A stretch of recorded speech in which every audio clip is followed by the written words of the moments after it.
नमस्कार स्टूडेंट, स्वागत है आप सभी का मेरे यूट्यूब चैनल मिक्की मिन में। तो स्टूडेंट, इस वीडियो में हम CLIS का जो प्रीवियस ईयर के क्वेश्चन है उसको हम डिस्कस करेंगे और इसमें पूरा मैं बताऊंगा किस तरीके के क्वेश्चन आए थे लास्ट टाइम और पूरा इंस्ट्रक्शन सारे मैं बताऊंगा इसमें। तो ये जो जून 2020 का है, certificate in library and information science, जिसमें लाइब्रेरीज एंड इंट्रोडक्शन। तो पेपर कोड है BLI 011। तो इसका जो आपका एग्ज़ाम है, आई होप इससे आप लोगों को कुछ मदद मिलेगी और इसमें मैं पूरा क्वेश्चन को डिस्कस करूंगा, आपको आंसर बताऊंगा और साथ में जो क्वेश्चन थ्योरी से रिलेटेड है तो मैं उसको थ्योरी से भी थोड़ा रिलेट करके आपको थोड़ा समझाऊंगा।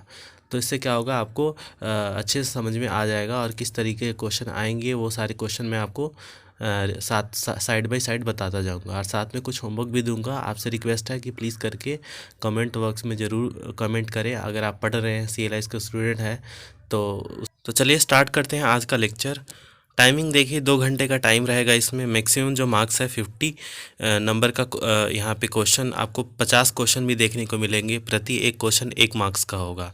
और इसमें कुछ इंस्ट्रक्शन लिखे हुए हैं जो कि जनरल कॉम्पिटिटिव एग्ज़ाम के लिए आप जाते होंगे, वो सारा इसमें लिखा हुआ। तो इसको एक बार आप लोग पढ़ लें। OMR शीट पे आपका एग्ज़ाम होगा। क्वेश्चन को देख के आपको OMR शीट पे आपको भरना होगा ABCD 4 ऑप्शन में से, और ये सारा इंस्ट्रक्शन है। तो आपको ध्यान से OMR शीट को भरना होगा, कहीं गलती मत कर देना आप लोग। और उसके बाद ये सारी चीज़ें हैं, फिर मैं आपको डायरेक्ट क्वेश्चन पे लेके चलता हूँ। तो स्टार्ट करते हैं। देखिए 50 क्वेश्चन है और विद एक्सप्लेनेशन आपको एक वीडियो में पूरा नहीं हो पाएगा, तो इसीलिए इसके 2 वीडियो मैं लेके आऊँगा। तो आपसे रिक्वेस्ट है, प्लीज़ करके वीडियो को ज़्यादा से ज़्यादा सपोर्ट करें। अगर CLIS वाले स्टूडेंट ज़्यादा से ज़्यादा सपोर्ट कर रहे हैं तो हम आगे फर्दर वीडियो लेके आएंगे। नहीं तो हमारे पास ऑलरेडी BLIS का काफ़ी लोड है, काफ़ी उनके अभी पेपर रह गए हैं तो उनको करवाना है, तो हम उनका कैरी करेंगे। तो इसीलिए हम इनिशिएटिव ले रहे हैं आपके लिए भी, CLIS स्टूडेंट के लिए भी। तो अगर आप लोगों का सपोर्ट बना रहा तो हम आगे कंटिन्यू रखेंगे, नहीं तो कोई हम BLIS का ही करेंगे। तो चलिए स्टार्ट करते हैं। पहला क्वेश्चन देखिए क्या है यहाँ पे। द सोसाइटी और the human society refers to. Society और ह्यूमन सोसाइटी कौन कौन सी होती है? तो ऑप्शन मैं यहाँ पे सारे ऑप्शन पढ़ूंगा क्योंकि आप लोग को एक्सप्लेन करना है, और एलिमिनेट मेथड भी मैं बताऊंगा कि अगर मान लीजिए कोई क्वेश्चन आपको समझ में नहीं आ रहा है या क्वेश्चन समझ में आ गया, आपके ऑप्शन भी समझ में नहीं आ रहे, तो उसमें आप एलिमिनेट कैसे कर सकते हैं। तो यहाँ पे बोल रहा है जो सोसाइटी होती है, मतलब जो समाज होता है और जो जहाँ पे ह्यूमन रहते हैं उसको हम क्या बोलते हैं? People living together in a community. लोग एक समाज में एक दूसरे के साथ मिलके रहते हैं। People sharing common interest. जो व्यक्ति होते हैं वो अपने कॉमन इंटरेस्ट को, मतलब अपने जो भी उनका उद्देश्य होता है, जो भी अपना इंटरेस्ट होता है उसको शेयर करते हैं। People having distinctive custom and institution. Definitely ये भी होता है, कस्टम और इंस्टीट्यूशन। कस्टम मतलब उनके जो भी रिचुअल होते हैं, उनके जो कार्य करने का जो तरीका होता है, और जो डिफरेंट डिफरेंट जैसे एथनिक ग्रुप होते हैं वो अलग अलग होते हैं। तो इसका जो ऑप्शन है करेक्ट वो है 4। इसमें चारों ही ऊपर के उपयुक्त के तीनों ही करेक्ट है आपके। तो इसका ऑप्शन जो रहेगा 4, ऑल ऑफ दी अबव। दूसरा क्वेश्चन देखिए, the revolution that impact the society are. The revolution that impact the society are. अब वह रेवोल्यूशन, देखो एक एवोल्यूशन होता है, एक रेवोल्यूशन होता है। एवोल्यूशन होता है मतलब जो कि टाइम के हिसाब से सोसाइटी को चेंज होता है, जैसे टाइम के हिसाब से बहुत सारी चीज़ चेंज हो जाती हैं, तो वो होता है एवोल्यूशन। उस वो बहुत ही स्लो प्रोसेस होता है। पर एवोल्यूशन जो होता है वो बहुत ही फास्ट एंड ड्रास्टिक प्रोसेस होता है। तो इसमें कौन कौन से एवोल्यूशन है जो कि इम्पैक्ट किया था सोसाइटी पे? तो agriculture revolution, industrial revolution, ICT and knowledge revolution, और लास्ट है ऑल ऑफ द अबव। तो इसका भी जो करेक्ट ऑप्शन है वो है 4, ऑल ऑफ द अबव। देखिए एग्रीकल्चर रेवोल्यूशन से क्या हुआ था, पहले ही होता था क्या कि लोगों के पास खाने का अन्न नहीं हुआ होता था। तो जैसे ही एग्रीकल्चर रेवोल्यूशन आया तो लोगों के पास खाने का भंडार लग गया और वो एक्सपोर्ट भी करने लग गए। फिर इंडस्ट्रियल रेवोल्यूशन से बहुत सारे इंडस्ट्रीज़ आ गए, लोगों के पास बहुत सारे जॉब आ गए, बहुत सारे काम हो गए, उनके पास पैसे आने लगे। तो इंडस्ट्रियल रेवोल्यूशन ने भी ड्रास्टिक चेंज लेके आया सोसाइटी में। और नॉलेज एंड ICT डेफिनेटली ये तो एक अपना अलग ही लेवल में इसने ये चेंज लेके आया है। आजकल तो आर्टिफिशियल इंटेलिजेंट भी आपको देखने को मिल रहा है। तो ये सब इन्हीं के कारण हुआ। तो डेफिनेटली ये सब ने इम्पैक्ट किया हमारी सोसाइटी को। तो आगे चलते हैं क्वेश्चन 3 पे। The function do library perform. कौन कौन से कार्य हैं जो कि लाइब्रेरी परफॉर्म करती है? तो इसमें देखिए, collect, stock, process and organise document in all forms, provide services. तो कलेक्ट करता है, स्टॉक बना के रखता है, प्रोसेस करता है जितने भी ऑर्गेनाइज डॉक्यूमेंट है उसको, और प्रोवाइड क्या करता है, सर्विसेज को। स्टोर करता है, प्रिजर्व करता है एंड कीप करता है सारी चीज़ों को फॉर सेलेक्टिव पीपल के लिए। तो ये तो देखिए यहाँ पे अगर मैं बात करूँ, पहले एलिमिनेट कर देता हूँ। देखिए वो स्टोर कर रहा है, प्रिजर्व कर रहा है, रख रहा है, दूसरा ऑप्शन मैं बता रहा हूँ, पर वो अलाउ किसको कर रहा है, सिर्फ सर्टेन पीपल को। तो ऐसा कुछ तो होता नहीं है लाइब्रेरी में। लाइब्रेरीज का फंक्शन ये तो नहीं आएगा किसी पर्टिकुलर व्यक्ति विशेष को ही वो अलाउ करे, तो ये तो इसको हटा दें आप। Catalogue and classify and keep them locked. देखो कैटलॉग कर रहा है और क्लासीफाई कर रहा है, ये तो अच्छा है, पर उसको लॉकर में बंद करके रख रहा है, तो ये भी हमारा जो 5 लॉ ऑफ लाइब्रेरी साइंस है उसको ओवरटेक कर रहा है, तो इसको भी हटा दे। और नन ऑफ द अबव तो होगा ही नहीं, तो उसका जो आंसर होगा वो फर्स्ट होगा, जिसमें आपको कलेक्ट कर रहा है, स्टॉक बना के रख रहा है, और प्रोसेस कर रहा है, ऑर्गेनाइज कर रहा है डॉक्यूमेंट को in all form, her form में, और प्रोवाइड कर रहा है सर्विसेज को। तो ये वाला हमारा करेक्ट ऑप्शन है, थर्ड का ए। आगे चलते हैं फोर्थ वाले पे। देखिए मैं आपको समझा रहा हूँ, क्योंकि अगर आपको समझ में नहीं आएगा क्वेश्चन, तो आप सिर्फ ऐसे मैं बता दूं कि हाँ फर्स्ट का ये है, सेकंड का ये है, तो आपको समझ में नहीं आएगा। तो इसीलिए मैं आपको डेप्थ में समझा रहा हूँ ताकि आपको समझ में भी आए साइड बाय साइड। तो फोर्थ क्वेश्चन है, to make library vibrant it is desirable that the service that a library provide must be. अब यहाँ पे देखिए, लाइब्रेरी को वाइब्रेंट बनाने के लिए क्या डिज़ायरेबल है कि जो सर्विसेज जो लाइब्रेरी प्रोवाइड कर रही है वो किसके मतलब ओरिएंटेड हो। तो जैसे book oriented, preservation oriented, technology oriented, user oriented. तो सबसे इम्पॉर्टेंट जो इनका जो मतलब एक एम ही बताएं तो वो होता है यूज़र। बुक तो डेफिनेटली बुक तो आएगा ही, टेक्नोलॉजी भी साथ में आएगा, वो तो टाइम के हिसाब से चेंज होता है, प्रिजर्वेशन तो करना ही है। तो यूज़र को देख के हम हर चीज़ कार्य करते हैं। ये जितनी भी चीज़ें हो रही है, technology, book, preservation and all those thing, वो हमारे यूज़र के पर्सपेक्टिव से हम करते हैं। तो हमारा जो इसका आंसर होगा फोर्थ का, वो होगा 4। यूज़र ओरिएंटेड को देख के सारी चीज़ें करते हैं, जो हमारा मेन फोकस होता है हमारे यूज़र पे। तो ये हो गया फोर्थ का 4 क्वेश्चन आंसर है। फिफ्थ का क्वेश्चन इसमें देखते हैं कौन सा क्या क्वेश्चन है। विच of the following is not a purpose of library in modern society. इसमें से कौन सा फंक्शन, कौन सा पर्पस नहीं है मॉडर्न सोसाइटी के लाइब्रेरी में। तो provide information support to the institution of education and learning. Provide करना support institution and education and learning को। फिर provide information support to policy and decision making bodies industry. फिर provide information to community and raising awareness and education. फिर है provide information only on ICT. देखिए यहाँ पे बोल रहा है कौन सा नहीं है, not a purpose of library in modern society. तो जो नेगेटिव जाता है वही हमारा आंसर होता है, क्योंकि कोई भी चीज़ पॉजिटिव में नेगेटिव नहीं हो सकती। तो यहाँ पे लास्ट वाला पॉइंट क्या बोला है, provide information only on ICT.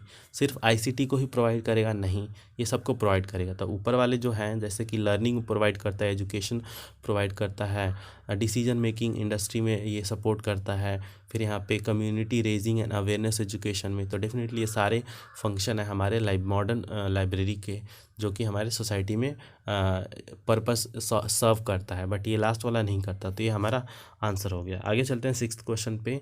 The role of libraries in higher education is dash. तो अगर हम रोल ऑफ लाइब्रेरी के देखें कि हायर एजुकेशन में हमारी जो लाइब्रेरी है वो किस तरीके से रोल प्ले करती है, तो देखिए पहला है यहाँ पे सपोर्टिंग एजुकेशन, एजुकेशन को सपोर्ट करना। फिर सपोर्ट इन टीचिंग रिसर्च, जो टीचिंग रिसर्च में जो भी चीज़ें हमें मिलती हैं उनमें सपोर्ट करना, जो लगती है उनमें सपोर्ट करना। फिर supporting in training in the society, support करना ट्रेनिंग को सोसाइटी में। तो डेफिनेटली ये तीनों ही हमारे एजुकेशन में काम आती है, हायर एजुकेशन में काम आती है, जो कि हमारी लाइब्रेरी परफॉर्म करती है। तो इसका जो करेक्ट ऑप्शन है वो है 4, ऑल ऑफ दी अबव। आगे चलते हैं सेवन्थ क्वेश्चन पे। The first law of library science, very important. आपने अगर लॉ ऑफ लाइब्रेरी साइंस पढ़ा होगा तो 5 law of library science Ranganathan ने दिया था, उससे देखिए यहाँ पे n नंबर ऑफ क्वेश्चन आपको देखने को मिलेगा। तो पहला लॉ क्या था कि यहाँ पे देखिए, पहले मैं पढ़ देता हूँ या फिर मैं आपको यहाँ पे डायरेक्टली आंसर बता देता हूँ। इसका जो करेक्ट आंसर है वो है book are for use. Book जो है वो यूज़ करने के लिए है, वो दिखाने के लिए नहीं है, वो सजाने के लिए नहीं है, बुक यूज़ के लिए है। तो इसका जो करेक्ट ऑप्शन है वो है सेकेंड। फिर सेकेंड 8th क्वेश्चन है यहाँ पे, what does the second law of library science mean. तो second law of library science क्या है। तो यहाँ पे देखिए, ये पहले मैं समझा देता हूँ क्योंकि इसमें स्टेटमेंट दिया हुआ है तो आपको समझने में थोड़ी दिक्कत आ सकती है। तो librarians must talk to the user all the time. ये तो है नहीं कुछ कि लाइब्रेरियन को यूज़र से हमेशा ही बात करते रहना चाहिए, उसके पास और भी काम है, तो ये नहीं होगा। All the reader must get what ever is demanded. तो जितने भी रीडर हैं उनको मिलना चाहिए जो भी उनको उनकी डिमांड है। फिर libraries are to acquire wide range of literature to fit a wide variety of need. Library को इतने सारे मतलब डॉक्यूमेंट रखनी चाहिए कि जितने भी नीड जो यूज़र कर रहे हैं उनको फुलफ़िल कर सके। फिर librarian should do membership drive to get more membership. यहाँ पे ये नहीं हो सकता क्योंकि लास्ट वाला तो यहाँ पे ये डिस्करेज कर रहा है। अगर आप मेंबरशिप ले रहे हैं तो उसमें डेफिनेटली आप कुछ चार्ज करेंगे, तो ये क्या करेगा, डिप्राइव करेगा लर्निंग को। तो ये नहीं हो सकता, पहला भी नहीं हो सकता और दूसरा भी नहीं हो सकता। तो इसका जो करेक्ट आंसर है वो है थर्ड। लाइब्रेरीज के अंदर इतनी बुकें होनी चाहिए कि हर किसी के नीड को फुलफ़िल कर सके। तो दूसरा जो हमारा लॉ था वो है एवरी रीडर हैज़ हिस और हर बुक। जितने भी रीडर है उनके पास अपनी बुक होती है। तो ये है हमारा 8th क्वेश्चन। 9th क्वेश्चन पे चलते हैं। Which of the following laws of library science stated by S.R. Ranganathan related to the growth of libraries. तो कौन से इसमें से लॉ है जो कि ग्रोथ ऑफ लाइब्रेरी को डिफाइन करता है। तो इसका जो करेक्ट ऑप्शन है वो है सेकेंड, नहीं, इसका जो करेक्ट ऑप्शन है वो है फिफ्थ लॉ। फिफ्थ लॉ जो है वो बताता है कि library is a growing organism. मतलब लाइब्रेरी जो है वो बढ़ता, एक उसको ह्यूमन की तरह दिखाया हुआ है, उसको एक संस्थान की तरह नहीं, एक इंसान की तरह दिखाया हुआ है कि वो ग्रो होता है। तो वैसे ही लाइब्रेरी भी ग्रो होता है, तो उसको ऑर्गेनिज्म की तरह बताया हुआ है, लिविंग बीइंग की तरह। 10th क्वेश्चन देखते हैं। Which of the following is not the basic function of library. अच्छा, इसका 9th का क्वेश्चन का आंसर जो है वो फिफ्थ लॉ है। तो 10th का है विच of the following is not in the basic function of library. कौन सा जो है वो बेसिक फंक्शन नहीं है लाइब्रेरी का। तो इसका मैं करेक्ट ऑप्शन बता दूं, फोर्थ है strictly for the preservation only. जो लाइब्रेरी की जो बुकें होती है वो सिर्फ प्रिजर्वेशन के लिए नहीं होती हैं। फिर यहाँ पे और बाकी सब तो मतलब ठीक है। Collection of books and magazine ये करती है लाइब्रेरी, ये फंक्शन है लाइब्रेरी का। Index them properly and place in specified location. उनको इंडेक्स करना, उनको एक स्पेसिफाइड लोकेशन तक ले जाके पहुंचाना, ये उसका फंक्शन होता है। फिर issue them to the member when they needed. और इशू करना, जो भी लोग आते हैं उनको जब उनकी ज़रूरत पड़े। और लास्ट में strictly for the preservation only, ये तो नहीं हो सकता। तो ये हमारा करेक्ट आंसर है 10th का 4। आगे चलते हैं। Many libraries across the globe accept that Ranganathan 5 law are. तो इसका जो करेक्ट यहाँ पे ऑप्शन है वो है, मैं आपको ऑप्शन समझा दे रहा हूँ। Best rule in the world. मतलब यहाँ पे देखिए, क्वेश्चन पहले समझा देता हूँ। जितने भी लाइब्रेरियंस हैं उन्होंने एक्सेप्ट किया है ग्लोबली कि जो रंगनाथन का 5 लॉ है लाइब्रेरी साइंस का, वो क्या है। तो पहला जो यहाँ पे आंसर है वो है best rule in the world. Best rule पूरे दुनिया में बेस्ट रूल है। The foundation of library philosophy, foundation of library philosophy है is not relevant in 21st century. ये रेलेवेंट नहीं है 21st सेंचुरी में। Best for classification and cataloguing, और बेस्ट है क्लासिफिकेशन एंड कैटलॉगिंग का। तो इसको मैं आप लोगों को होमवर्क दे रहा हूँ। देखिए, मैंने आपको समझा दिया है और मैं आपसे उम्मीद करूँगा कि आप लोग आंसर ज़रूर करेंगे। ये मैं इसलिए दे रहा हूँ ताकि मैं देखूँ आप लोग पढ़ रहे हैं या फिर सिर्फ मैं पढ़ा रहा हूँ आप लोगों को, आपने पहले से कुछ पढ़ा है कि नहीं पढ़ा है। ज़्यादा से ज़्यादा कमेंट करेंगे आप लोग। आपसे आगे चलते हैं अगले क्वेश्चन पे। क्वेश्चन नंबर 12 पे IAC स्टैंड फॉर। तो इसका जो करेक्ट आंसर है वो है second, information analysis centre. 12th का बी सेकेंड आंसर करेक्ट है, ऑप्शन करेक्ट है। तो 13 पे देखिए, one of the best feature of library is. One of the best feature, मतलब लाइब्रेरी का सबसे बेस्ट फीचर कौन सा होता है? इट हैज़ मैनी कलेक्शन, उसके अंदर बहुत सारे कलेक्शन होता है। Free access to the resources, free access होता है रिसोर्सेज का। ड्राइवर्स डाइवर्स यूज़र्स, बहुत सारे यूज़र्स आते हैं उसमें। कलेक्शन ऑफ एक्सपेंसिव बुक्स, इसमें बोल रहा है one of the best feature of library. देखिए कलेक्शन ऑफ एक्सपेंसिव बुक्स, ये कोई फीचर मतलब बेस्ट फीचर में तो कभी नहीं आएगा ये वाला। इट हैज़ मैनी कलेक्शन, इसमें बहुत सारे कलेक्शन हैं। Free access to the user, free access to the user and यहाँ पे डाइवर्स यूज़र, बहुत डाइवर्स यूज़र आएंगे, तो इसका मतलब क्या है कि उसके पास ये सारी चीज़ें फुलफ़िल हो रही हैं। तो इसका जो बेस्ट जो यहाँ पे बोलूँ तो थर्ड है, डाइवर्स यूज़र होने चाहिए, ताकि अगर डाइवर्स यूज़र आ रहे हैं तो इसका मतलब उसके पास कलेक्शन भी बहुत सारे हैं, उसके पास रिसोर्सेज भी बहुत सारे हैं, और क्या पता उसके पास एक्सपेंसिव बुकें भी हों। तो इन सबको ओवरटेक कर रहा है हमारा थर्ड ऑप्शन, तो 13 का है थर्ड। आगे चलते हैं क्वेश्चन नंबर 14 पे। Information society gave technological tools that made impact on. यहाँ पे देखिए बोल रहा है कि इंफॉर्मेशन जो सोसाइटी है वो टेक्नोलॉजिकल टूल दिया जो जिसने इम्पैक्ट किया किस तरीके से प्रोडक्शन ऑफ इंफॉर्मेशन में। इसका देखिए मैं करेक्ट आंसर बता दे रहा हूँ, इसका है fourth, all of the above. ऊपर के सब सब मतलब टेक्नोलॉजिकल सोसाइटी के कारण, हमारे जो सोसाइटी में टेक्नोलॉजी आने के कारण सोसाइटी में बहुत सारे ट्रांसफॉर्मेशन हुए, जिसमें हमारा प्रोडक्शन में इंक्रीज़ हो गया, इंफॉर्मेशन प्रोडक्शन में बहुत सारा इंक्रीज़ हो गया, ड्रास्टिक इंक्रीज़ हो गया। ई गवर्नेंस, ई कॉमर्स, ई बिजनेस, ई लर्निंग, ई हेल्थ, ई पब्लिकेशन, इन सबको हमें देखने को मिला। इससे पहले नहीं हुआ करता था, टेक्नोलॉजी के कारण ये सारी चीज़ें हमें देखने को मिली।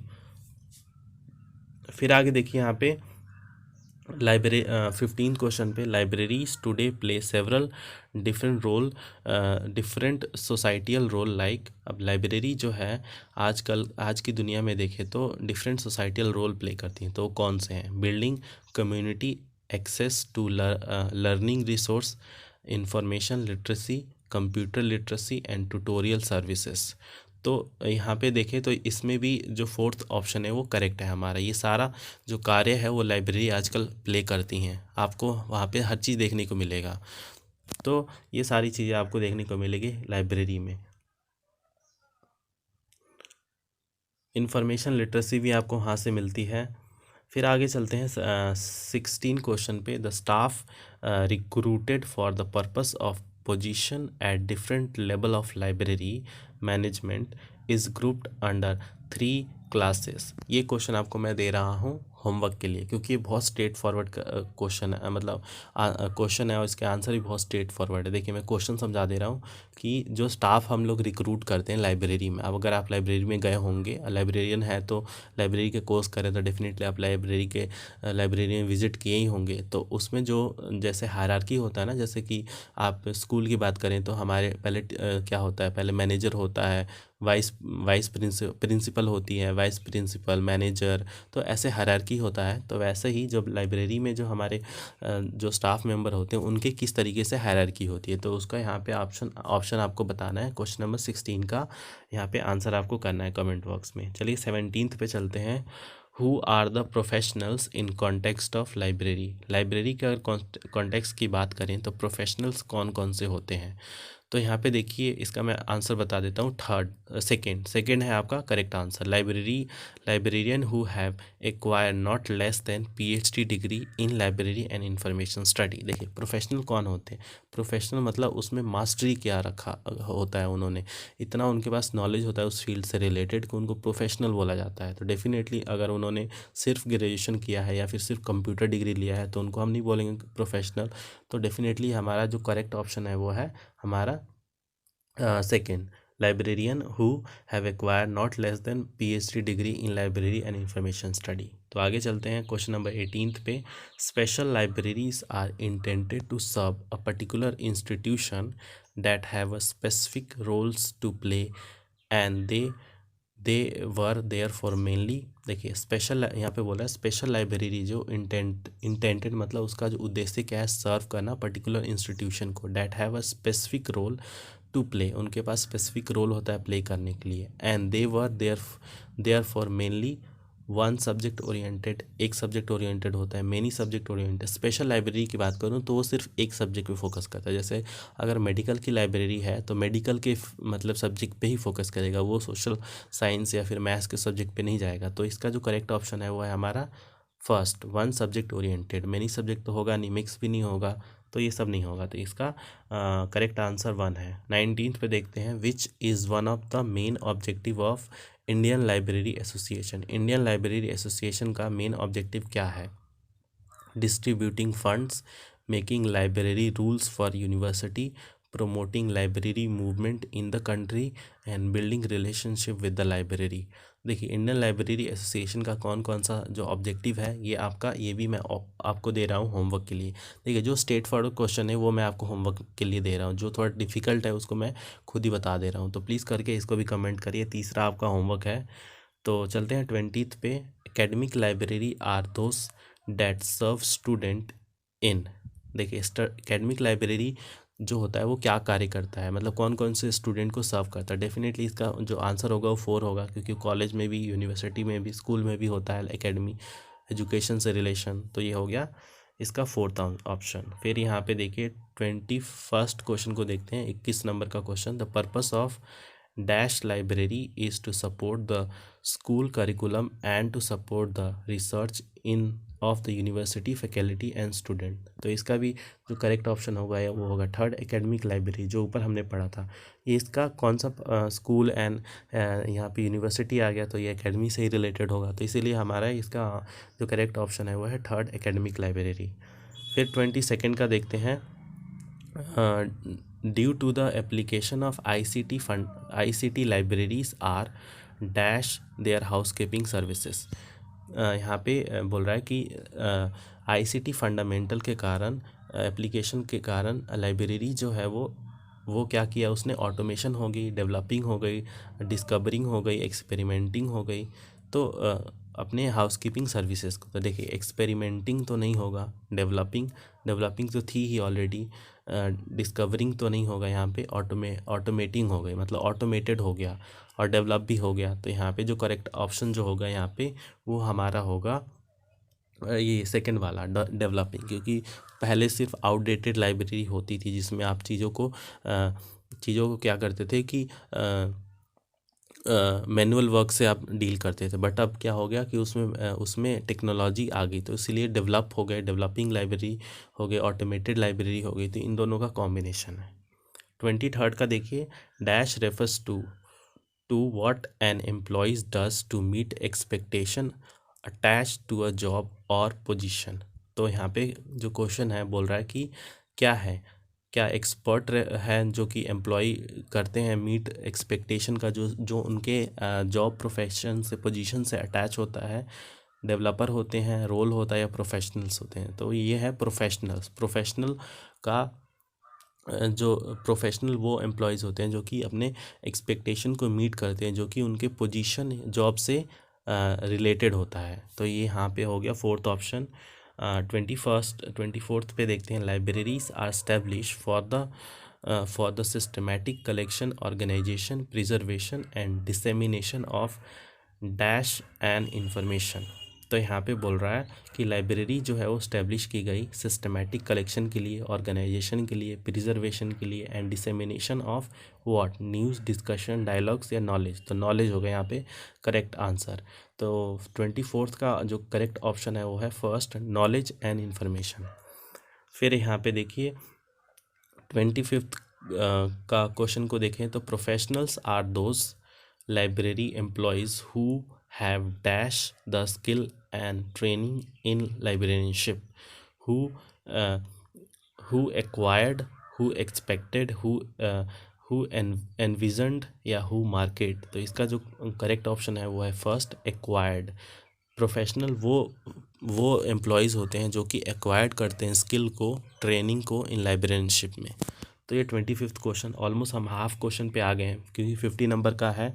तो यहाँ पे मैं 30 क्वेश्चन ही समझाऊंगा और बाकी जो रहेगा 20 क्वेश्चन वो मैं अगले आने वाली वीडियो में समझाऊंगा। तो देखिए 26 है, libraries are dash institution shaped by the society. Library क्या है, एक्वायर्ड इंस्टीट्यूशन है, नीडेड है, कल्चरल है, इंस्ट्रक्टेड इंस्टीट्यूशन है। तो एक्वायर्ड तो होगा नहीं, नीडेड भी नहीं होगा, इंस्ट्रक्टेड भी नहीं होगा। Libraries are instructed institution shaped by the society. Libraries are cultural institution shaped by the society, क्योंकि हर कल्चर से रिलेटेड ही चीज़ें उसमें आपको देखने को मिलेगी। इंस्ट्रक्शन तो उसमें डेफिनेटली होगा ही, क्योंकि इंस्ट्रक्शन के कारण ही तो सारी चीज़ें होती हैं। तो आगे चलते क्वेश्चन नंबर 27 पे। Collection building in the college library should naturally be oriented toward the student interest, subject interest, future need, तो या ऑल ऑफ दिस। तो यहाँ पे बोल रहा है कि जो लाइब्रेरी की बिल्डिंग होती हैं वो library in college library should naturally be oriented toward, किसके ध्यान में रख के बनती हैं। तो यहाँ पे डेफिनेटली ये इसका सारा ही होगा, स्टूडेंट को ध्यान में रख के, सब्जेक्ट को भी ध्यान में रख के और फ्यूचर नीड को भी ध्यान में रख के। तो ऑल ऑफ दी अबव। 28 का देखते हैं। The national science library and national medical library both are located at. तो नेशनल साइंस और नेशनल मेडिकल लाइब्रेरी कहाँ पे लोकेट करती हैं? तो इसका जो करेक्ट आंसर है वो है थर्ड, न्यू दिल्ली में। आगे चलते हैं क्वेश्चन नंबर 29 पे। The Delhi public library started with the support of dash offered library service at the Delhi Public with the branch and mobile library। तो किसके सपोर्ट से दिल्ली पब्लिक लाइब्रेरी जो है उसने स्टार्ट किया है, जिसमें मोबाइल लाइब्रेरी भी आपको देखने को मिलेगा। तो इसको भी मैं आपको होमवर्क में दे रहा हूँ, प्लीज़ करके इसका भी आंसर करिए। ये 4th क्वेश्चन है आपका, मतलब 4 आंसर आपको आंसर करने पड़ेंगे। और लास्ट क्वेश्चन है हमारा, most of the new knowledge arising out of research effort is publish through learned क्या पीरियोडिकल, बुलेटिन, न्यूज़पेपर, मैगजीन। तो इसका जो करेक्ट आंसर है वो है सेकंड, पीरियोडिकल्स। तो ये था हमारा आज का लेक्चर। मिलते हैं आप सभी से। आई होप आप लोग को समझ में आ रहा होगा, और आपसे रिक्वेस्ट करते हैं प्लीज़ करके ज़्यादा से ज़्यादा सपोर्ट करें। जैसे मैंने बताया, अगर सपोर्ट बना रहा तो मैं फ़र्दर कंटिन्यू करूँगा, नहीं तो हमारे पास BLIS के लिए बहुत सारे अभी पढ़ाना बाकी रह गया है। तो मिलते हैं आप सभी से नेक्स्ट वीडियो में, तब तक के लिए धन्यवाद।